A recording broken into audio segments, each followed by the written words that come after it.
చంద్రబాబు నాయుడు గారి మాదిరి ఎన్నికలు వచ్చేసరికి రంగురంగుల మేనిఫెస్టో చూపించి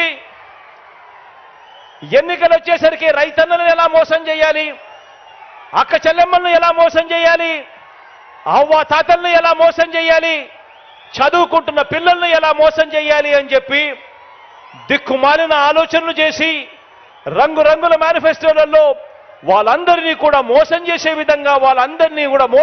విధంగా అడుగులు వేస్తూ ఆ మేనిఫెస్టో రూపొందించి ఆ తర్వాత అధికారంలోకి వచ్చిన తర్వాత ఆ మేనిఫెస్టోని తీసి చెత్తబుట్టలో వేసి ఆ అక్క చెల్లెమ్మలను పట్టించుకోకుండా, ఆ రైతన్నలను పట్టించుకోకుండా, ఆ అవ్వ తాతలను పట్టించుకోకుండా, ఆ చదువుకుంటున్న పిల్లలను పట్టించుకోకుండా అందరినీ కూడా మోసం చేస్తా ఉన్నా అలాంటి చంద్రబాబు నాయుడు గారి మాదిరిగా ఉండాలనా అని అడుగుతా ఉన్నాను నేను మిమ్మల్ని అందరినీ కూడా.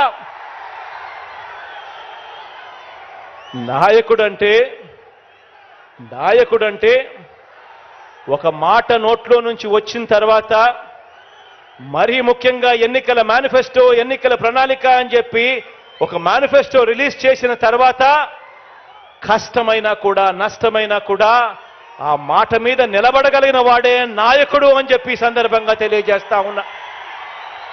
ఈరోజు అలా చేయగలిగాం కాబట్టి ఏకంగా 99% హామీలను ఆ మేనిఫెస్టోలో చెప్పిన హామీలను నెరవేర్చాం కాబట్టి ఈరోజు ప్రతి ఇంటికి కూడా మేనిఫెస్టో తీసుకొని ప్రతి కార్యకర్త, ప్రతి అభిమాని ప్రతి ఇంటికి పోగలుగుతా ఉన్నాడు. వెళ్ళి ఆ ప్రతి ఇంటికి ఆ మేనిఫెస్టో ఇచ్చి, అక్క మీరే టిక్కు పెట్టండి, ఇది మా పార్టీ ఇచ్చిన మేనిఫెస్టో, ఎన్నెన్ని జరిగాయో మీరే టిక్కులు పెట్టండి, ఏకంగా 99% నెరవేర్చాడు మా అన్న అని చెప్పి ఈరోజు ప్రతి కార్యకర్త, ప్రతి అభిమాని కూడా ప్రతి పేదవాడి ఇంటికి వెళ్ళగలుగుతా ఉన్నాడు. ఇది నాయకుడంటే ఎలా ఉండాలి అంటే ప్రతి కార్యకర్త కూడా కాలర్ ఎగిరేసి అదుగో మా నాయకుడు మాట ఇచ్చాడు అని అంటే చేస్తాడంతే అని చెప్పే పరిస్థితి ఉండాలి. నాయకుడంటే ఎలా ఉండాలి అని అంటే ప్రతి కార్యకర్తకు కూడా ఇలాంటి వ్యక్తి ఉండాలి. రాష్ట్రానికి, ప్రజలకు, మాకు అండగా తోడుగా అని చెప్పి అనిపించే విధంగా ఒక నాయకుడు అనేవాడు ఉండాలి.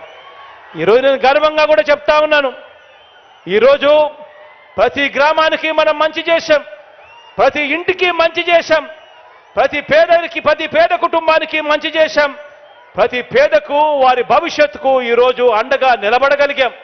ఈరోజు గర్వంగా కూడా చెప్తా ఉన్నా, మాట ఇచ్చాం, మాట నెరవేర్చాం, మళ్ళీ ప్రజల దగ్గరికి మాట నెరవేర్చామని చెప్పి ప్రజల దగ్గరికి వెళ్ళే పరిస్థితి ఈరోజు మనకు, మన వైఎస్ఆర్ కాంగ్రెస్ పార్టీకి ఉంది.